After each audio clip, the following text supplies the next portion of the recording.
O telefone tocou às 10h43 da manhã, e do outro lado da linha, um homem disse algo que fez meu mundo parar. Senhora, seu marido esteve aqui no banco com uma mulher que se parece muito com a senhora, mas alguns detalhes não batiam. Achei melhor ligar para confirmar se realmente era a senhora. Minha resposta saiu trêmula. Isso é impossível. Meu marido está viajando a trabalho. O silêncio que se seguiu foi longo demais. E foi naquele momento que compreendi que minha vida, construída sobre 28 anos de casamento, estava prestes a desmoronar de uma forma que eu jamais imaginaria. Mas antes de continuar, confira se você já está inscrito no canal e escreva nos comentários. De onde você está assistindo este vídeo? Adoramos saber até onde nossas histórias estão chegando. Segurei o telefone com tanta força que meus dedos ficaram brancos. O funcionário do banco continuava falando, mas as palavras chegavam até mim como se estivessem atravessando água, distorcidas e lentas. A mulher que acompanha seu marido tem documentos com seu nome, senhora. Ela assinou alguns papéis, mas nossa gerente notou pequenas inconsistências. O jeito dela segurar a caneta, a assinatura com uma pressão diferente, e quando fizemos uma pergunta de segurança sobre a data de nascimento da sua mãe, ela hesitou. Meu coração batia tão forte que parecia querer sair do peito. Meu marido? Está aí agora? Consegui perguntar. Sim, senhora. Eles estão na sala do gerente, aguardando a aprovação de uma transferência importante. Por isso achei melhor ligar. Algo não está certo. Desliguei sem me despedir. Fiquei parada no meio da cozinha, olhando para o celular como se ele fosse um objeto alienígena. A xícara de café que eu segurava na outra mão caiu no chão, se estilhaçando em 1000 pedaços. Nem me mexi para limpar. Minha mente estava correndo, tentando processar o impossível. Ricardo tinha saído de casa há 3 dias para uma viagem de negócios a São Paulo. Ele tinha arrumado a mala na minha frente, me deu um beijo apressado na testa e disse que voltaria no final da semana. Ligou para mim na noite anterior, contando sobre reuniões cansativas e um hotel barulhento. Como ele poderia estar no banco aqui em Curitiba neste exato momento? E com uma mulher se passando por mim? Corri para o quarto e abri o armário dele. As roupas estavam lá, algumas faltando, como era normal quando ele viajava. Peguei meu celular novamente e abri o histórico de mensagens entre nós. Tudo parecia normal. Chegou bem? Eu tinha perguntado. Sim, amor. Reunião o dia todo amanhã. Te ligo à noite. Mensagens simples, cotidianas, sem nenhum sinal de alarme. Mas agora, olhando para aquelas palavras na tela, elas pareciam ocas, vazias, como se tivessem sido escritas por um estranho. Senti uma onda de náusea subir pela garganta. Minha visão ficou embaçada por um instante. Respirei fundo, tentando me acalmar, mas meu corpo inteiro tremia. Olhei para o espelho do corredor. A mulher que me encarava tinha 52 anos, cabelos castanhos com alguns fios grisalhos que eu sempre colorava religiosamente e olhos castanhos cansados. Usei aquele dia um vestido azul simples e um colar que Ricardo me deu no nosso aniversário de 25 anos. Toquei meu rosto, tentando entender. Quem seria capaz de se passar por mim? E por quê? Peguei minha bolsa e as chaves do carro sem pensar 2 vezes. Precisava ir até aquele banco, precisava ver com meus próprios olhos o que estava acontecendo. No elevador, uma vizinha entrou e me cumprimentou com um sorriso. Respondi automaticamente, mas não conseguia registrar seu rosto. Tudo ao meu redor parecia distante, irreal.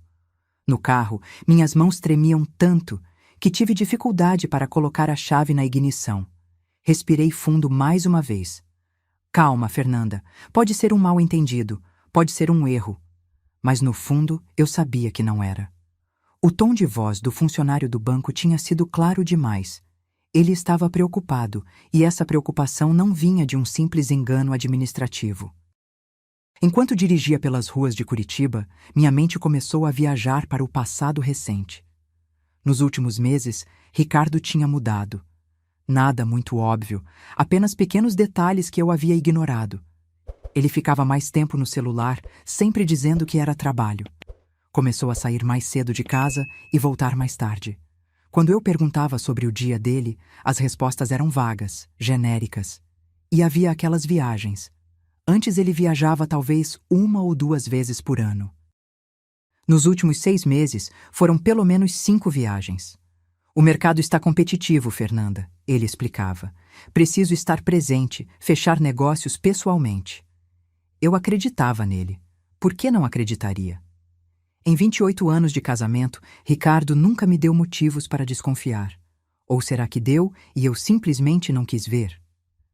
Parei o carro em um sinal vermelho e fechei os olhos por um segundo. Uma imagem surgiu na minha mente.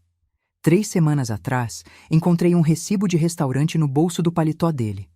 Um restaurante caro, 2 pratos, uma garrafa de vinho. Quando perguntei, ele disse que tinha levado um cliente importante para jantar. Não questionei. Por que questionaria? Agora, aquele recibo ganhava um significado completamente diferente. O sinal abriu e seguia em frente. O banco ficava no centro da cidade, a 15 minutos de casa. Cada minuto parecia uma eternidade. Minha mente não parava de criar cenários, cada um mais assustador que o anterior. Quem era essa mulher? Como ela conseguiu meus documentos? E o mais importante, há quanto tempo isso estava acontecendo? Estacionei em uma vaga próxima à entrada do banco e desliguei o motor. Fiquei ali sentada por alguns segundos, tentando reunir coragem. Olhei para o prédio através do vidro do carro. Era um banco grande, moderno, com enormes portas de vidro e seguranças na entrada. Pessoas entravam e saíam normalmente, seguindo suas vidas, alheias ao drama que estava prestes a se desenrolar lá dentro. Respirei fundo mais uma vez, peguei minha bolsa e saí do carro. Cada passo em direção àquela porta parecia pesar 1 tonelada. Quando atravessei a entrada, o ar-condicionado gelado me atingiu como um choque. Olhei ao redor, procurando rostos familiares, procurando... ele. Uma funcionária se aproximou. Posso ajudá-la? Minha voz saiu mais fraca do que eu esperava. Recebi uma ligação. Sobre uma situação. Meu nome é Fernanda Costa. O rosto da mulher mudou imediatamente. Ela me reconheceu. Ah, sim, senhora. Por favor, me acompanhe. O gerente está esperando. Ela me conduziu por um corredor lateral, longe do movimento principal do banco. Meu coração disparou ainda mais. Passamos por várias portas até chegarmos a uma sala no final do corredor. A funcionária bateu levemente e abriu. Ela chegou, anunciou. Entrei na sala e o que vi me fez congelar no lugar. O gerente estava sentado atrás de uma mesa grande, com uma expressão séria no rosto. Ao lado dele havia uma mulher mais jovem, provavelmente da área de segurança do banco, e o funcionário que tinha me ligado.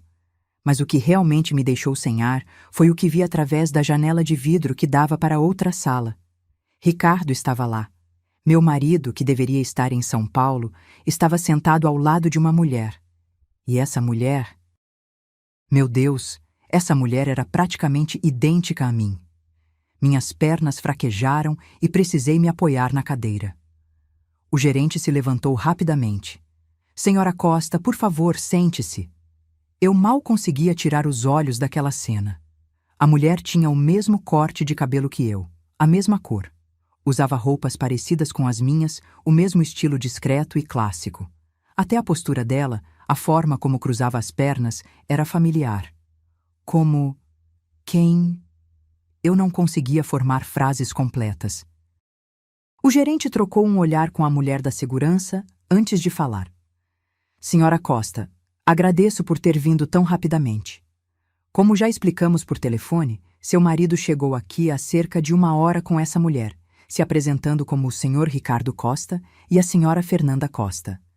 Eles vieram para autorizar uma transferência de alto valor de uma conta conjunta. Uma conta conjunta? Minha voz soou estranha aos meus próprios ouvidos.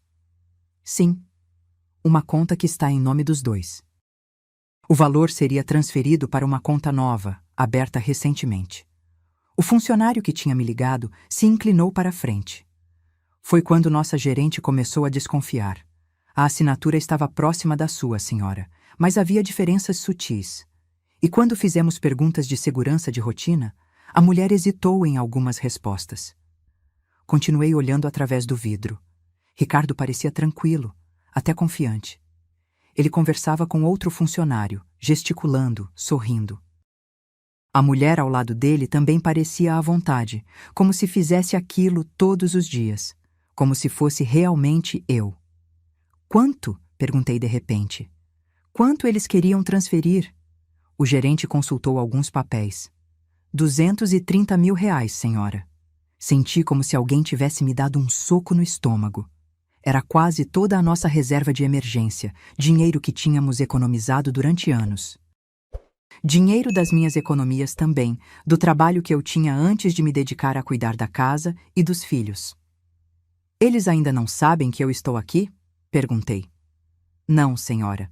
Pedimos que aguardassem enquanto processávamos a solicitação. Queríamos ter certeza de que era realmente a senhora antes de prosseguir. Assenti devagar, ainda processando tudo aquilo. 28 anos de casamento. 2 filhos já adultos. Uma vida inteira construída ao lado daquele homem. E agora, ele estava ali, com uma cópia falsa de mim, tentando roubar nosso dinheiro. Não, não era roubo. Era algo muito pior. Era traição, manipulação e uma crueldade que eu não imaginava que ele fosse capaz. O que acontece agora? Minha voz estava mais firme. A mulher da segurança respondeu. Isso depende da senhora. Podemos confrontá-los aqui mesmo, suspender a transação e registrar uma ocorrência. Ou a senhora pode preferir que chamemos a polícia imediatamente. Olhei para ela, depois para o gerente, depois novamente para a cena através do vidro. Meu marido havia pegado o celular e estava digitando algo, completamente despreocupado. Eu quero falar com eles, disse finalmente. Quero que ele me veja. Quero ouvir o que ele tem a dizer. O gerente hesitou. Tem certeza, senhora? Pode ser uma situação delicada. Eu preciso, insisti. Preciso olhar nos olhos dele e ouvir como ele vai tentar justificar isso. Eles trocaram olhares entre si antes de concordarem. O gerente se levantou. Está bem, vamos fazer isso da forma mais segura possível. A senhora ficará aqui e nós os traremos para esta sala. Tudo será registrado por nossas câmeras de segurança. Enquanto eles saíam para buscar Ricardo e a impostora, fiquei sozinha naquela sala por alguns minutos que pareceram horas. Olhei para minhas mãos. Elas ainda tremiam, mas agora não era só medo, era raiva. Uma raiva fria e controlada que crescia a cada segundo. Como ele pôde? Como ele teve a coragem de fazer isso comigo? Eu, que deixei meu emprego para cuidar dos nossos filhos. Eu, que sempre apoiei cada decisão dele, cada mudança de carreira, cada risco empresarial. Eu, que assinava papéis sem questionar porque confiava nele completamente. Confiança. Essa palavra agora tinha um gosto amargo. A porta se abriu e o gerente voltou, seguido por Ricardo. O rosto dele, quando me viu, foi algo que eu nunca vou esquecer. Por uma fração de segundo, vi pânico puro em seus olhos. Depois, ele tentou se recompor, forçando uma expressão de surpresa e confusão. Fernanda, o que você está fazendo aqui? Sua voz tinha aquele tom que ele sempre usava quando tentava me fazer parecer a pessoa errada em uma situação. Eu deveria perguntar o mesmo a você, Ricardo. Você não deveria estar em São Paulo? Ele piscou rapidamente. A reunião foi cancelada. Voltei mais cedo e precisava resolver isso aqui no banco. Olhei para a mulher que entrou logo atrás dele. De perto, as semelhanças eram ainda mais perturbadoras.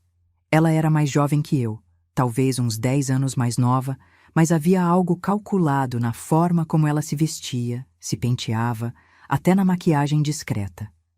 Ela tinha estudado cada detalhe meu. E quem é ela? Perguntei, mantendo minha voz firme.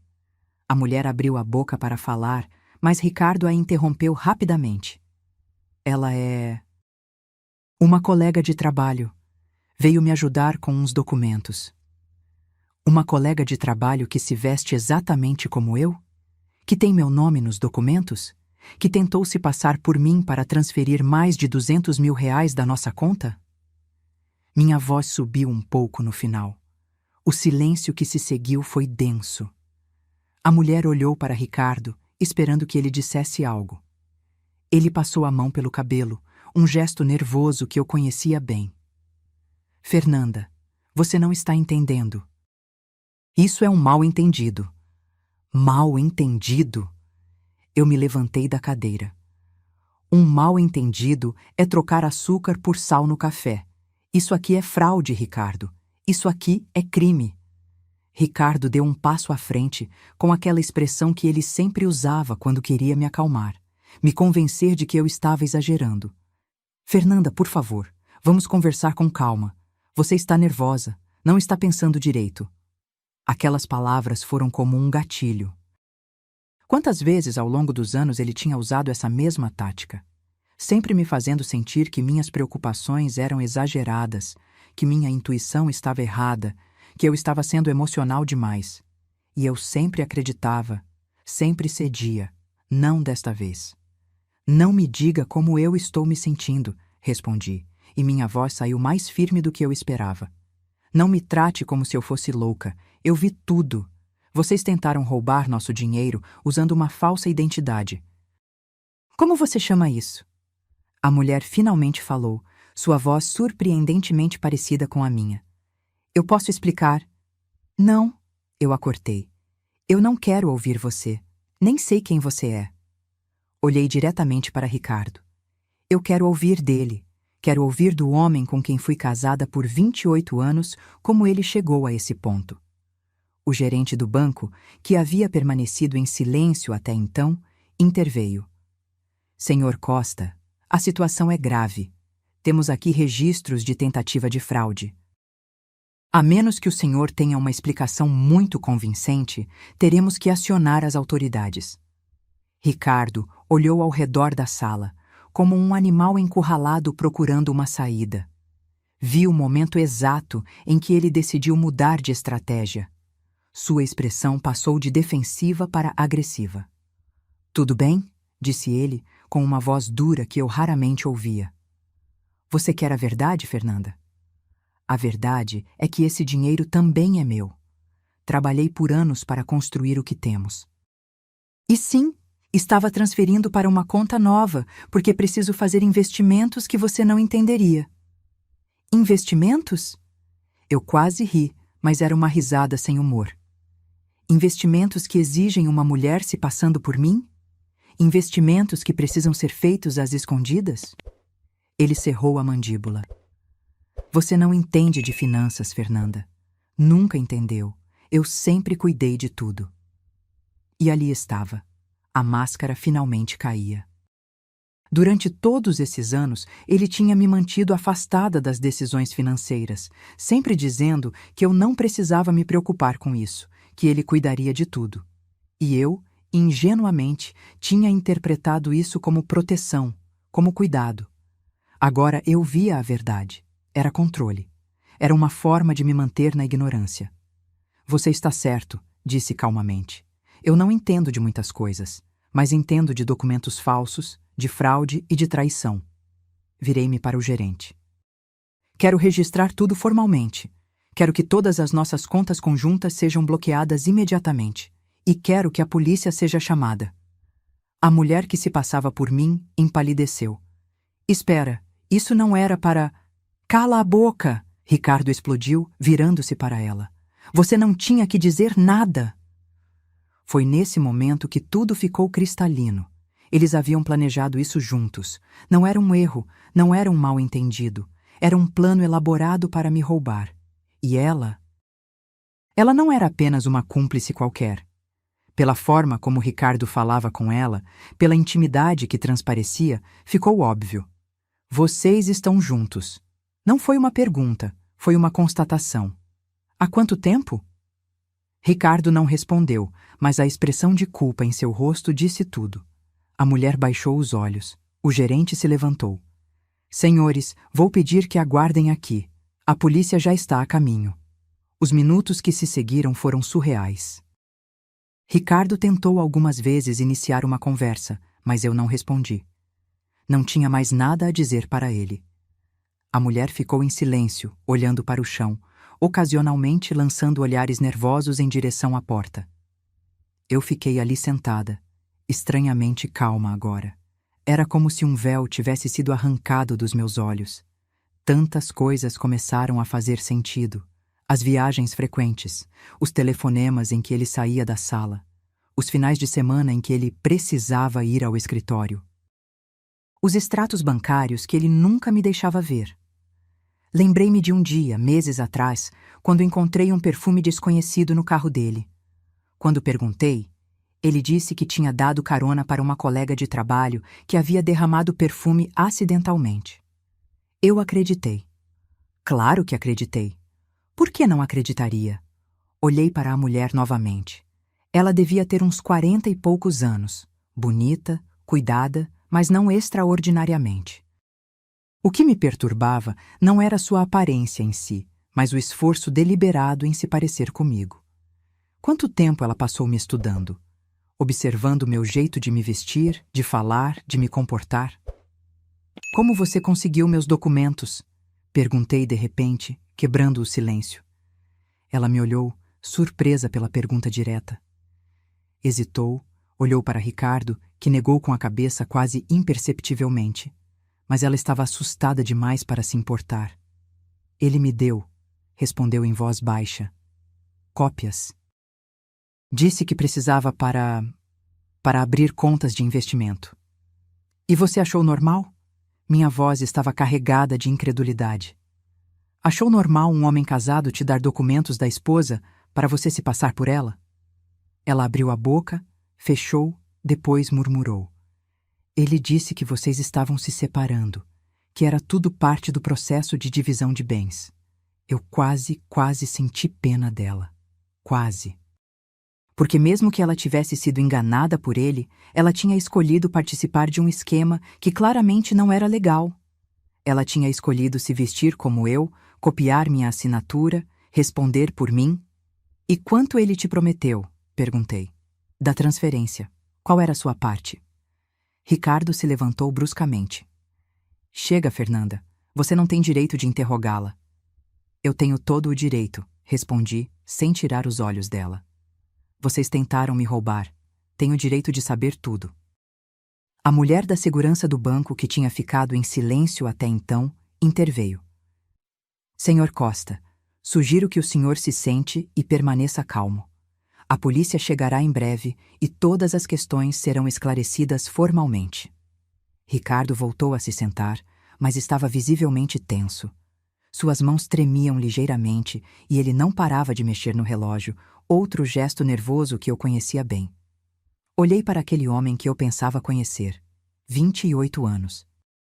Mais da metade da minha vida adulta. 2 filhos que amávamos e criamos juntos.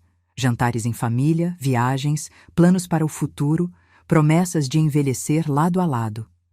Como tudo isso podia ser real e, ao mesmo tempo, tão falso. A polícia chegou 15 minutos depois. 2 oficiais entraram na sala, avaliando rapidamente a situação. O gerente do banco explicou tudo em detalhes técnicos, mostrando documentos, registros de câmeras, os formulários de transferência que Ricardo e a mulher haviam preenchido. Fui questionada sobre minha identidade, mostrei meus documentos originais, respondi a perguntas sobre datas, endereços, detalhes que só a verdadeira Fernanda Costa saberia. Foi quase humilhante ter que provar quem eu era, mas entendi a necessidade. Depois foi a vez deles. Ricardo tentou manter a compostura, explicando que tudo não passava de um mal-entendido, que ele tinha autorização implícita da esposa para movimentar as contas conjuntas. Mas quando os policiais mostraram as evidências, a tentativa de usar documentos falsificados, a mulher se passando por mim, as inconsistências nas assinaturas, sua história começou a desmoronar. A mulher, por outro lado, desabou. Chorou, admitiu que sabia que estava fazendo algo errado, mas que Ricardo havia convencido ela de que era temporário, que logo estariam juntos oficialmente, que eu já sabia de tudo e estava de acordo. Mentiras sobre mentiras. Há quanto tempo vocês estão juntos? Um dos policiais perguntou diretamente a Ricardo. Ele ficou em silêncio, olhando para a parede. A mulher respondeu por ele entre soluços. 2 anos. Nos conhecemos em um evento corporativo. 2 anos. Eu fiz as contas mentalmente. 2 anos atrás foi quando Ricardo começou a viajar mais. Quando ele começou a chegar tarde em casa. Quando ele começou a me olhar de uma forma diferente, distante. Eu tinha atribuído tudo ao estresse do trabalho, às pressões financeiras da empresa dele. Nunca imaginei que havia outra mulher. E não era apenas outra mulher. Era uma mulher que ele estava transformando em mim, ou em uma versão dele do que eu deveria ser. Isso era ainda mais perturbador do que uma traição comum. Senhora Costa, um dos policiais se dirigiu a mim. A senhora deseja registrar uma queixa formal? Olhei para Ricardo. Nossos olhos se encontraram, e por um breve momento vi algo que poderia ser arrependimento. Ou talvez fosse apenas medo das consequências. Sim, respondi sem hesitar. Quero registrar queixa por tentativa de fraude e uso de documentos falsos. Fernanda, pense bem no que você está fazendo, Ricardo disse, e havia um tom de ameaça em sua voz. Pense nos nossos filhos. Pense no escândalo. Eu estou pensando nos nossos filhos, respondi. Estou pensando em como vou explicar para eles que o pai deles tentou roubar a própria mãe. Estou pensando em como vou explicar que você preferiu criar uma cópia falsa de mim ao invés de simplesmente ser honesto. Os procedimentos legais foram iniciados. Ricardo e a mulher foram levados para a delegacia para prestar depoimento formal. Eu também precisei ir, mas em um carro separado. Durante todo o trajeto, minha mente não parava de processar tudo. Na delegacia, passei horas respondendo perguntas, fornecendo informações, assinando documentos. Cada detalhe daquele dia foi registrado. As horas se arrastaram, mas eu me mantive firme. Não chorei, não entrei em pânico. Havia uma clareza estranha em tudo aquilo, como se eu finalmente estivesse vendo minha vida sem os filtros da negação. Quando finalmente me liberaram, já era noite. Saí da delegacia e fiquei parada na calçada por um momento, respirando o ar fresco da noite. Meu celular tinha dezenas de mensagens e ligações perdidas. Algumas de números desconhecidos, provavelmente jornalistas, porque sim, a notícia já havia vazado. Algumas dos meus filhos. Lucas, meu filho mais velho, tinha ligado 7 vezes.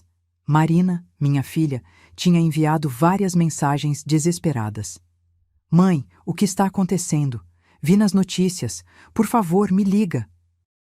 Respirei fundo antes de discar o número de Lucas. Ele atendeu no primeiro toque. Mãe, graças a Deus. Onde você está? O que aconteceu? Vi que papai foi preso, mas as notícias não fazem sentido. Lucas, eu estou bem. Estou saindo da delegacia agora. Você e a Marina podem vir até em casa? Preciso explicar pessoalmente. Houve uma pausa. Claro, mãe. Estamos indo agora. Desliguei e chamei um táxi. Não me sentia segura para dirigir depois de tudo que havia acontecido. Durante o caminho de volta para casa, olhei pela janela as ruas familiares de Curitiba. Tudo parecia igual, mas nada era mais o mesmo.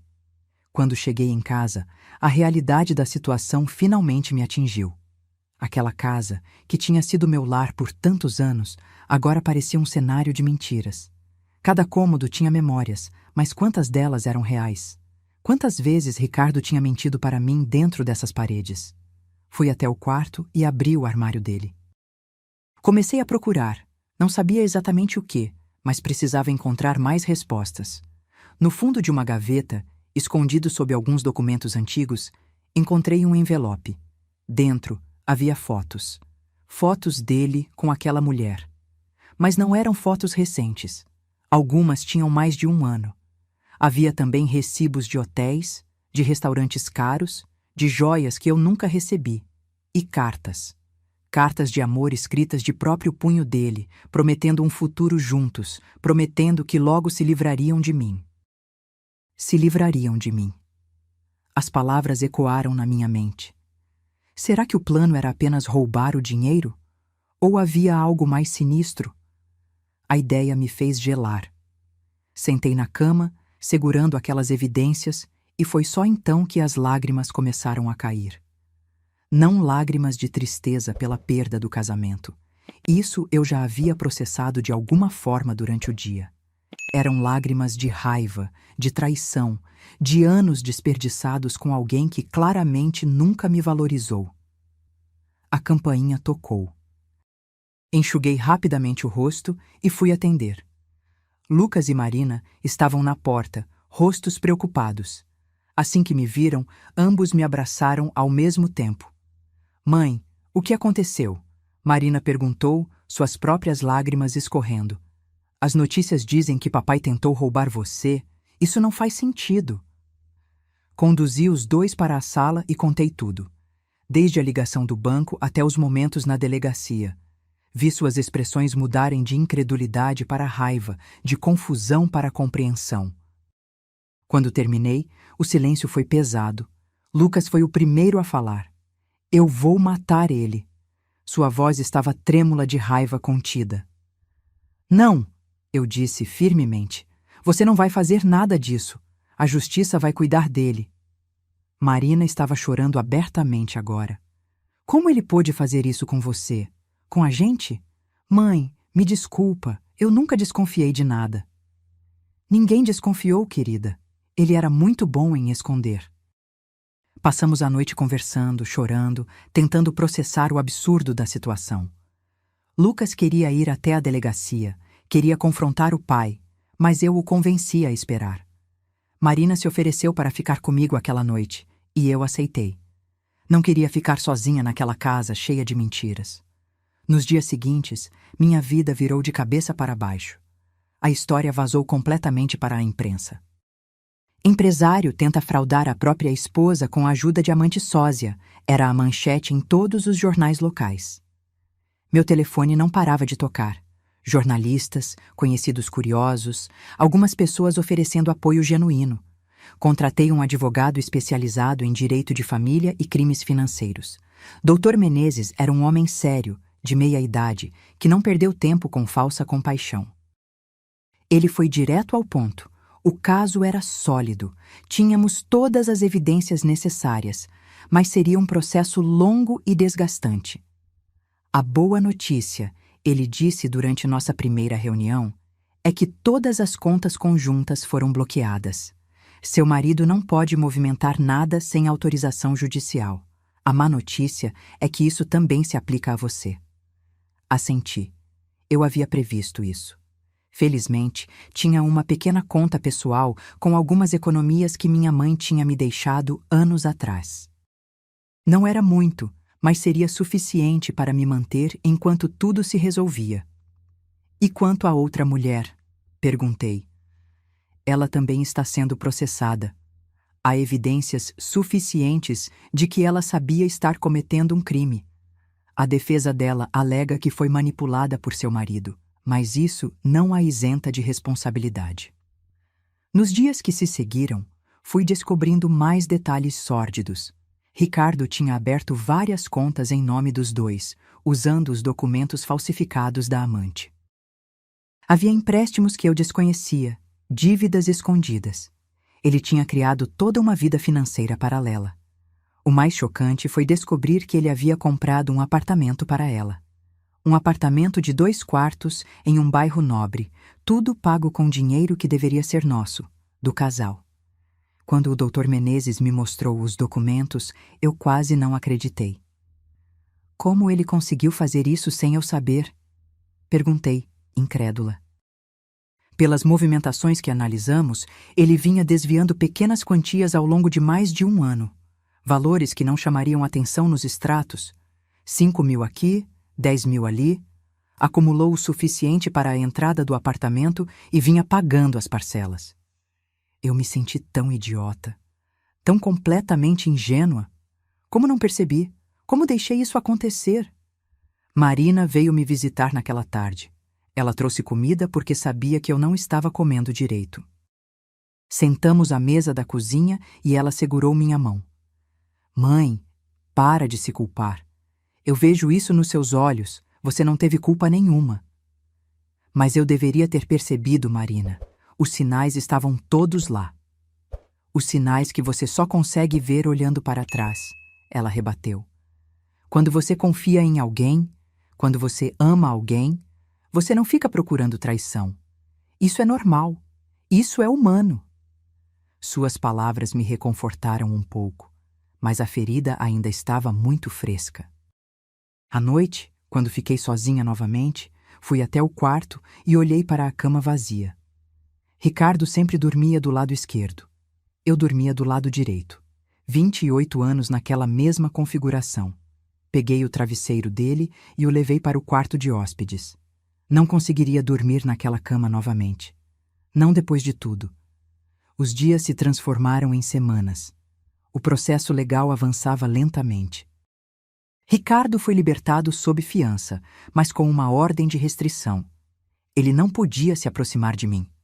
Lucas me contou que o pai tentou falar com ele, tentou dar sua versão da história, mas meu filho se recusou a ouvir. Ele disse que você estava exagerando. Lucas me contou, visivelmente irritado, que tudo tinha sido um mal-entendido, que ele só estava tentando proteger o patrimônio da família. Eu desliguei na cara dele. A comunidade estava dividida.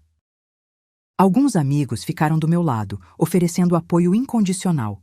Outros, principalmente colegas de negócios de Ricardo, insinuavam que eu estava sendo dramática, que deveria perdoar e seguir em frente.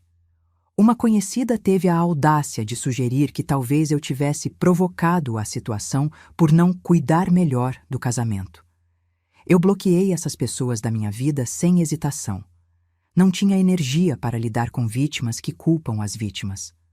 O doutor Menezes marcou uma reunião comigo depois de algumas semanas. Havia novidades. Conseguimos rastrear mais movimentações financeiras suspeitas, ele explicou, mostrando-me planilhas complexas. Há evidências de que seu marido vinha planejando isso há pelo menos 3 anos. As primeiras movimentações estranhas datam desse período. 3 anos. Não 2, como a amante havia dito.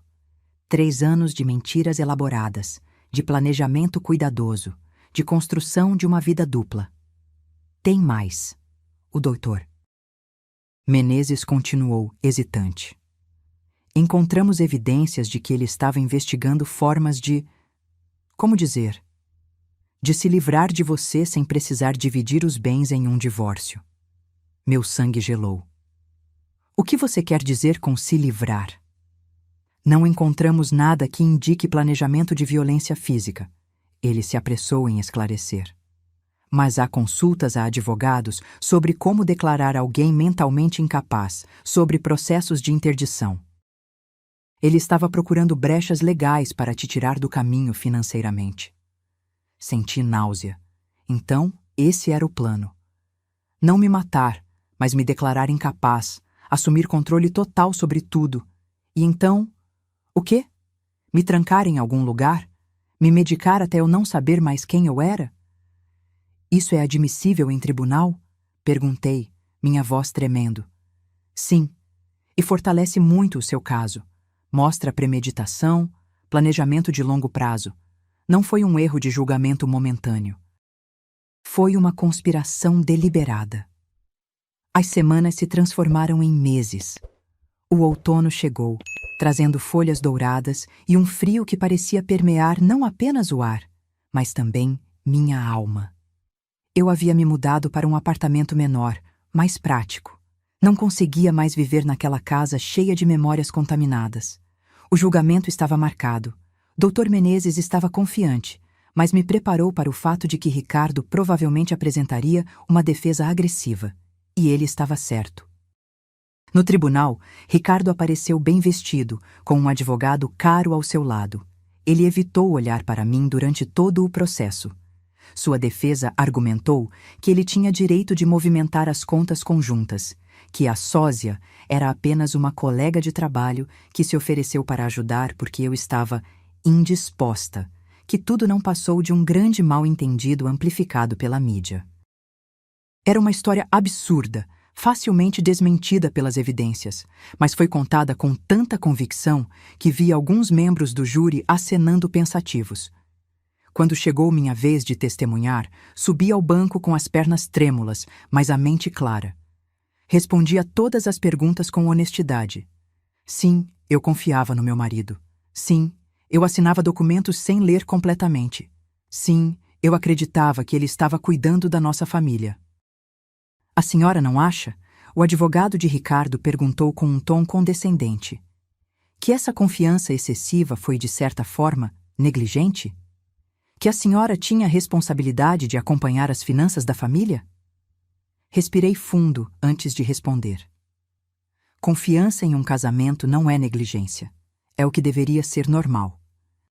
E se o senhor está sugerindo que a vítima de uma fraude tem culpa por confiar no fraudador, então talvez o senhor deva rever seus conceitos de parceria e comprometimento.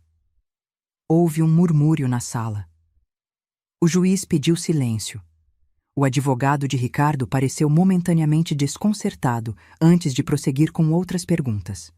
A amante também testemunhou. Ela estava visivelmente nervosa, suas mãos tremendo, enquanto jurava dizer a verdade. Sua versão era de que Ricardo havia prometido deixar a esposa, que me havia descrito como uma mulher doente, negligente, que não se importava com ele, que ele precisava da ajuda dela para proteger o patrimônio antes do divórcio inevitável. Quando perguntaram por que ela concordou em usar documentos falsos, em se passar por mim, ela chorou e disse que estava apaixonada, que acreditava em todas as mentiras dele, que agora via o erro que havia cometido. Não senti pena dela. Talvez devesse, mas não senti. Ela era adulta, tinha feito escolhas conscientes. Amor não justifica crime. O julgamento durou 3 dias.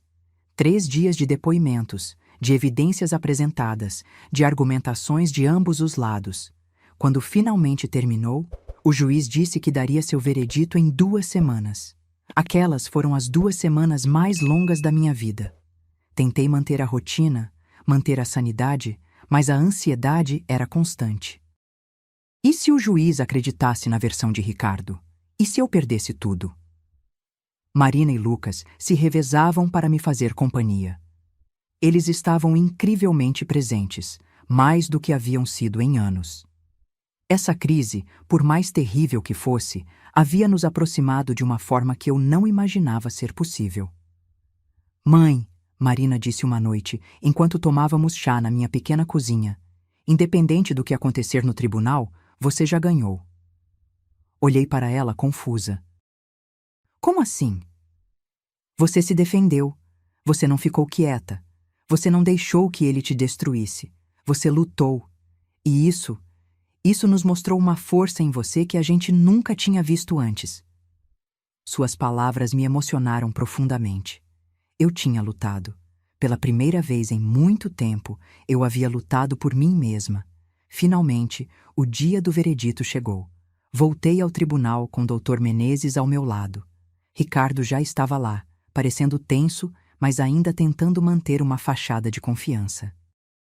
A sala estava cheia, jornalistas, curiosos, conhecidos. Esse caso havia se tornado notório. O juiz entrou e todos se levantaram.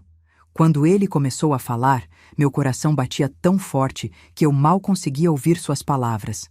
Mas então, algumas frases se destacaram. Evidências claras e inequívocas de fraude. Planejamento premeditado e deliberado. Abuso de confiança conjugal. Culpado de tentativa de fraude qualificada. Ricardo foi condenado. 3 anos de prisão, mais restituição financeira completa, mais multas. A amante recebeu uma sentença menor, 1 ano e meio, por ter cooperado com as investigações. Quando o martelo bateu, finalizando o julgamento, senti algo que não esperava. Não era alegria exatamente. Era alívio. Um alívio profundo e avassalador. Justiça havia sido feita. Do outro lado da sala, Ricardo finalmente olhou para mim. Por um breve momento, nossos olhos se encontraram. E no olhar dele, vi não arrependimento, mas ressentimento. Ele ainda não aceitava a responsabilidade pelo que havia feito. Ele ainda acreditava ser a vítima. Virei-me e saí do tribunal com a cabeça erguida. Os meses seguintes foram de reconstrução. Dr. Menezes trabalhou para recuperar os ativos que Ricardo havia desviado. O apartamento que ele havia comprado para a amante foi vendido e o dinheiro retornou para mim. Várias das contas foram destravadas e finalmente pude acessar meu próprio dinheiro novamente. O divórcio foi finalizado rapidamente, considerando as circunstâncias. Não houve disputa. Ricardo não estava em posição de disputar nada. Fiquei com a casa, que vendi assim que pude, e com metade dos bens restantes. A outra metade foi retida para pagar as multas e restituições. Comprei um apartamento menor, mas charmoso, em um bairro tranquilo. Decorei do zero, escolhendo cada móvel, cada quadro, cada detalhe. Era meu espaço, completamente meu, sem nenhuma sombra de Ricardo. Comecei terapia, algo que deveria ter feito anos atrás. Doutora Helena era uma mulher sábia, de uns 60 anos, que me ajudou a processar não apenas a traição, mas anos de autoanulação. Você passou décadas se moldando para caber no relacionamento, ela me disse em uma sessão. Agora é hora de descobrir quem você é sem essas limitações. E foi isso que comecei a fazer. Retomei hobbies antigos que havia abandonado. Voltei a pintar, algo que adorava fazer antes de me casar. Matriculei-me em um curso de História da Arte, apenas porque sempre tive curiosidade. Fiz novos amigos, mulheres que haviam passado por jornadas semelhantes. Uma delas, Beatriz, tornou-se particularmente próxima. Ela havia saído de um casamento abusivo 5 anos antes e estava agora completamente reconstruída. O melhor da reconstrução, ela me disse durante um café, é que você pode construir qualquer coisa. Não precisa replicar o que havia antes. Pode criar algo completamente novo. 6 meses após o julgamento, recebi uma carta de Ricardo. Ele estava na prisão cumprindo sua sentença. A carta era longa, cheia de justificativas e autopiedade, mas enterrada no meio de tudo havia algo que poderia ser interpretado como um pedido de desculpas. Ele escreveu sobre pressão, sobre se sentir sufocado, sobre a amante ter sido um escape que saiu do controle. Ele nunca assumiu responsabilidade completa, claro. Era sempre algo externo, sempre circunstâncias, nunca suas próprias escolhas. Não respondi. Coloquei a carta em uma pasta com todos os outros documentos do caso e a arquivei. Não com raiva, mas com indiferença. Ricardo não fazia mais parte da minha vida e não merecia minha energia emocional. Lucas e Marina estavam indo bem. O escândalo havia sido difícil para eles também, mas haviam se mostrado incrivelmente resilientes. Lucas começou terapia também, processando seus próprios sentimentos sobre o pai. Marina, sempre a mais aberta emocionalmente, chorou muito, mas depois encontrou uma forma de canalizar a dor em arte. Ela começou a escrever textos profundos sobre família, traição e reconstrução. Mãe, ela me disse um dia, eu estava pensando em publicar alguns dos meus textos, mas antes queria sua permissão. Porque eles falam sobre o que aconteceu com você, com a gente. Publica, respondi sem hesitar. Se sua dor pode ajudar outra pessoa, se pode trazer algum sentido para tudo isso, então publica. 1 ano após o julgamento, eu estava quase irreconhecível. Não fisicamente, embora tivesse mudado o cabelo e adotado um estilo mais ousado de me vestir, mas internamente. Havia uma leveza em mim que não existia antes, uma sensação de propriedade sobre minha própria vida. Comecei a dar palestras em grupos de apoio para mulheres vítimas de fraude financeira ou abuso emocional. Contava minha história, não para buscar pena, mas para mostrar que era possível reconstruir, que não era tarde demais, que elas tinham valor independentemente do que seus parceiros haviam feito. Em uma dessas palestras, uma mulher de uns 40 anos se aproximou de mim depois. Estava chorando. Obrigada, ela disse. Eu precisava ouvir isso. Meu marido, Ele está fazendo a mesma coisa. Me mantendo fora das finanças, me fazendo sentir que sou burra demais para entender. Eu achei que era normal, mas ouvindo você, eu percebo que não é. Aquele momento me emocionou profundamente. Se minha dor pudesse prevenir a de outra pessoa, então talvez tudo tivesse valido a pena.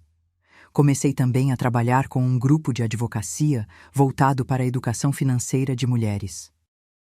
Muitas mulheres da minha geração foram criadas para depender financeiramente dos maridos, para não fazer perguntas, para confiar cegamente. Estávamos tentando mudar isso para as gerações futuras. 2 anos após a ligação que mudou tudo, eu estava sentada no meu apartamento tomando café e lendo o jornal. Havia uma pequena notícia no canto da página. Ricardo havia sido libertado após cumprir 2/3 de sua sentença por bom comportamento. Senti um aperto no estômago por um segundo, mas depois passou. Ele não tinha mais poder sobre mim.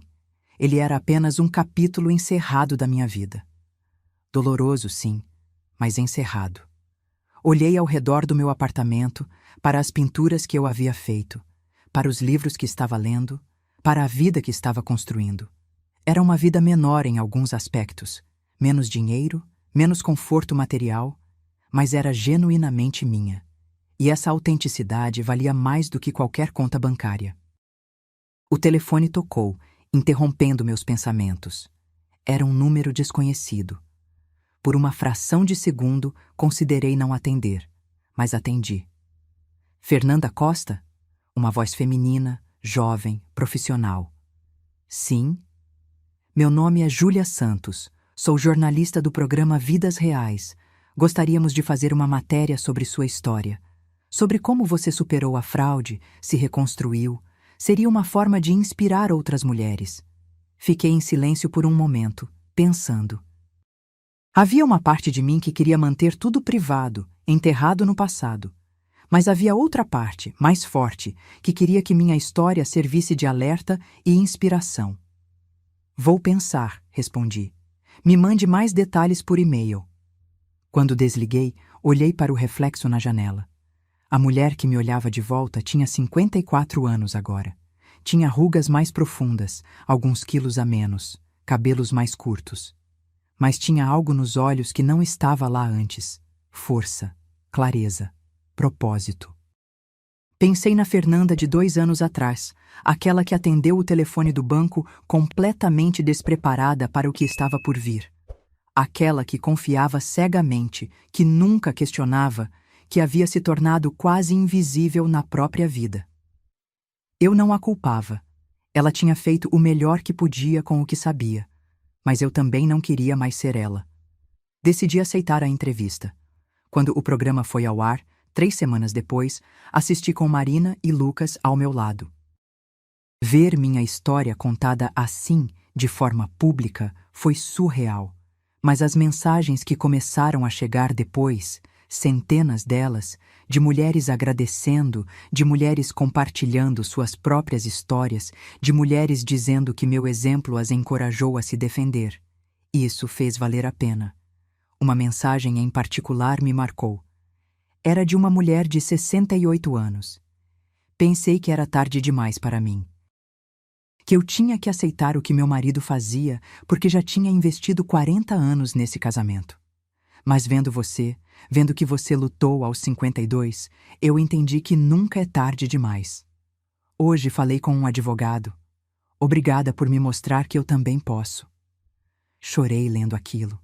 Chorei porque entendi que minha dor tinha se transformado em algo maior. Tinha se transformado em mudança, em empoderamento, em esperança para outras mulheres. Os meses passaram. A vida seguiu seu curso. Houve dias difíceis, claro. Dias em que a solidão pesava, dias em que eu questionava se havia feito as escolhas certas. Mas na maioria dos dias, eu sentia paz. Uma paz que nunca tive durante os 28 anos de casamento. Lucas se casou. Foi emocionante vê-lo subir ao altar, construindo sua própria família. Ele não convidou o pai para o casamento.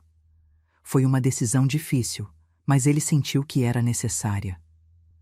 Não quero começar essa nova fase da minha vida com mentiras, ele explicou. E fingir que está tudo bem com o papai seria uma mentira. Marina publicou um livro, um romance baseado em nossa história, mas ficcionalizado o suficiente para proteger nossa privacidade. Foi bem recebido pela crítica e se tornou um pequeno sucesso. Eu chorei lendo cada página, reconhecendo momentos da nossa jornada transformados em arte. Em uma tarde de primavera, 3 anos após a ligação do banco, estava caminhando no parque quando vi um casal de idosos sentados em um banco. Eles seguravam as mãos, conversando baixinho, rindo de algo que só eles entendiam. Por um momento, senti uma pontada de inveja. Aquilo poderia ter sido eu e Ricardo, se ele tivesse escolhido ser honesto, ser fiel, ser parceiro de verdade. Mas então percebi algo. Aquele casal tinha construído décadas de verdade. Meu casamento tinha sido construído sobre mentiras. E uma vida compartilhada baseada em mentiras nunca teria chegado àquela harmonia que eu via no banco. Era melhor estar sozinha e em paz do que acompanhada e na ilusão. Continuei minha caminhada, sentindo o sol no rosto. Passei por uma floricultura e, por impulso, entrei e comprei um buquê de girassóis. Sempre gostei de girassóis. Eles sempre buscam a luz. Em casa, coloquei as flores em um vaso e as posicionei na janela onde receberiam mais sol. Olhei para elas e sorri. Eram uma metáfora perfeita para o que eu havia me tornado. Depois de tanto tempo na sombra de outra pessoa, eu finalmente estava buscando minha própria luz. Aquela noite, antes de dormir, abri meu diário, algo que doutora Helena havia me encorajado a manter. Folheei as primeiras páginas, escritas nos dias logo após descobrir a traição. As palavras eram carregadas de dor, confusão, raiva. Depois folheei para as páginas mais recentes. As palavras agora eram diferentes. Falavam de crescimento, de descoberta, de força que eu não sabia que possuía. Escrevi uma última entrada. Hoje, completam 3 anos desde a ligação que mudou minha vida. Durante muito tempo, vi aquele dia como o pior da minha existência. Mas hoje percebo que foi também um presente. Um presente doloroso, mas um presente. Porque ele me acordou. Me forçou a ver verdades que eu vinha evitando. Me empurrou para fora da minha zona de conforto e para dentro de uma versão mais autêntica de mim mesma. Não sei o que o futuro me reserva. Talvez eu conheça alguém novo, talvez não. Talvez eu passe o resto da vida sozinha, talvez não. E está tudo bem, porque pela primeira vez em décadas estou completa sozinha. Não preciso de outra metade para me sentir inteira. Eu já sou inteira. O telefone que tocou há 3 anos não destruiu minha vida. Ele a salvou. Fechei o diário e apaguei a luz. Dormi profundamente, sem pesadelos, sem ansiedade. Apenas paz. Agora, se você gostou dessa história, clica em se inscrever e me diz nos comentários qual parte te deixou de queixo caído. Ah, e não esqueça de se tornar membro para ter acesso a vídeos exclusivos que não posto aqui. Te espero lá.